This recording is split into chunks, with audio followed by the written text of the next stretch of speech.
Hai guys, perkenalkan nama aku Rima Putri Yedi dengan NPM 022121165. Di sini aku bakal ngasih beberapa contoh soal nih tentang materi statistika, yaitu regresi dan korelasi. Nah, di sini ada soal sampel random sebanyak 25 kaleng susu bubuk merek X dengan label beras berisi 400 gram. Mempunyai berat bersih rata-rata 392 gram dengan standar deviasi 7 gram. Apakah hasil pengukuran ini memungkinkan untuk menghipotesis mu sama dengan 400 gram jika kemudian dilakukan dengan hipotesis tarif nyatanya 1%? Nah, di sini tadi di soalnya kan sudah diketahui mu-nya sama dengan 400.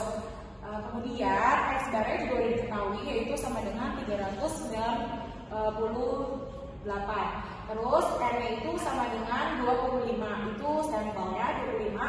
S-nya itu sama dengan 7. Tadi ada tarif nyata sebesar 1%. Jika didesimalkan berarti alfanya sama dengan 0,01.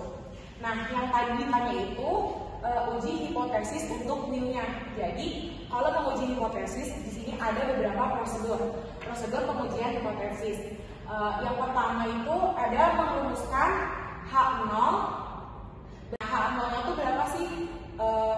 Mu sama dengan 400. H-nya itu mu lebih kecil dari 400. Kemudian yang kedua di sini ada menentukan nilai tabelnya. Di sini menguji untuk satu arah. Tadi sudah diketahui bahwa alfanya itu sama dengan 0,01. Kemudian N-nya itu sama dengan 25. Nah, pada saat kita menentukan tabel, di sini yang kita pakai itu adalah nilai alfa sama nilai N. Jadi, kita pakai tabel T. Kenapa pakai tabel T? Karena sampelnya itu kurang dari 30. Jadi, kita pakai tabel T. Jadi, T 0,01 sama dengan 25 ini tuh dikurang 1 sama dengan kurang lebih 2,492. Itu dari mana? Karena ada di tabel T. Jadi kita lihat tabel T untuk hasil segini.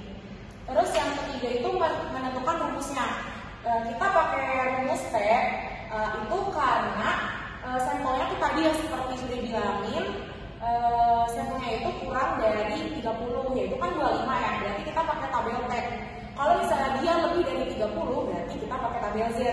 Nah, di sini T sama dengan X bar dikali mu per tau X bar. Jadi itu pakai rumusnya. Nanti rumus ini tuh untuk menentukan ke bawahnya. Nah, selanjutnya di sini nomor 4 menentukan batasan daerah kritis, yaitu daerah menerima atau menolak HO. Nah, di sini ada misalkan jika HO diterima, HA berarti ditolak. Maksimal Z-nya itu harus lebih besar minus 2,492. Itu dari tadi yang sudah kita cari. Terus jika angka 0 ditolak, HA diterima, maksimalnya Z-nya itu lebih kecil dari minus 2,492. Jadi bisa kita buat kurva seperti ini. Jadi sebelah kiri itu daerah yang menolak HA. Nah, yang ini itu daerah yang menerima. Nah, selanjutnya nomor 5 itu ada prosedur kombinasi data. Seperti yang sudah kita ketahui bahwa mu itu sama dengan 400, X bar itu sama dengan 392, S sama dengan 7, N-nya sama dengan 25. Nah, pada saat ini kita harus mencari X bar itu berapa gitu ininya. Jadi ada rumusnya itu S per akar dari N. S-nya kan sudah ada 7. N-nya juga sudah ada 25, jadi dimasukkan hasilnya 1,4.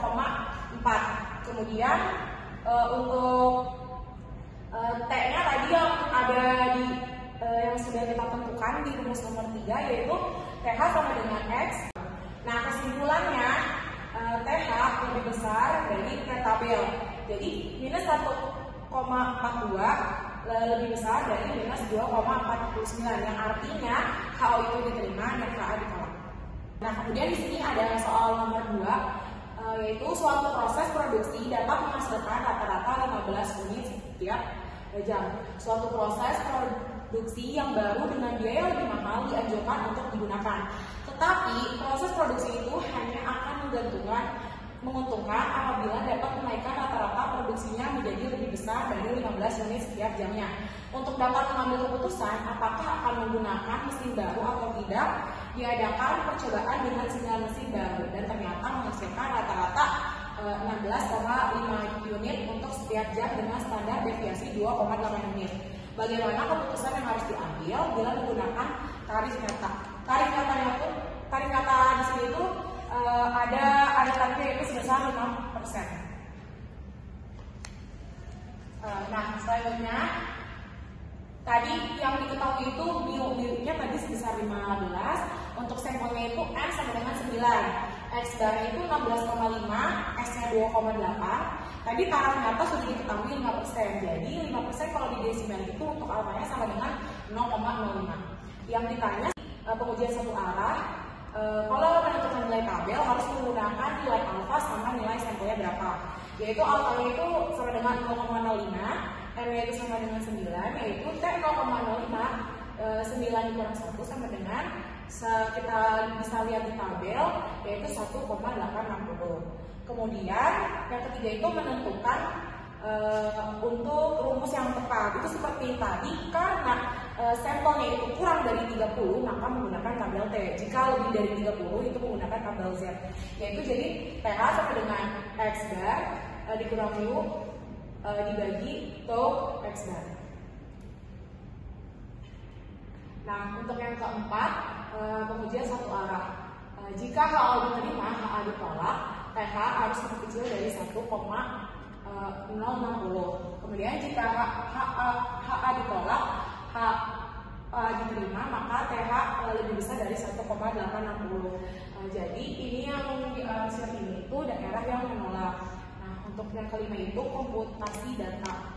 Nah, di sini itu ada rumusnya untuk komputasi data seperti yang tadi, yaitu mu-nya sudah diketahui 15, X barnya 16,5, kemudian S sama dengan 2,8 dan untuk sampelnya sama dengan 9. Nah, di sini ada tau X bar sama dengan S dibagi akar dari M sama dengan 2,8 dibagi akar 9, hasilnya 0,93. Untuk TH-nya tadi pakai rumus yang telah kita tentukan, X bar dikurang mu per tau X bar sama dengan 16,5 dikurang 15 per 0,93 sama dengan 1,61. Nah, untuk kesimpulannya, TH lebih kecil dari T tabel. Jadi 1,61 lebih kecil dari 1,860.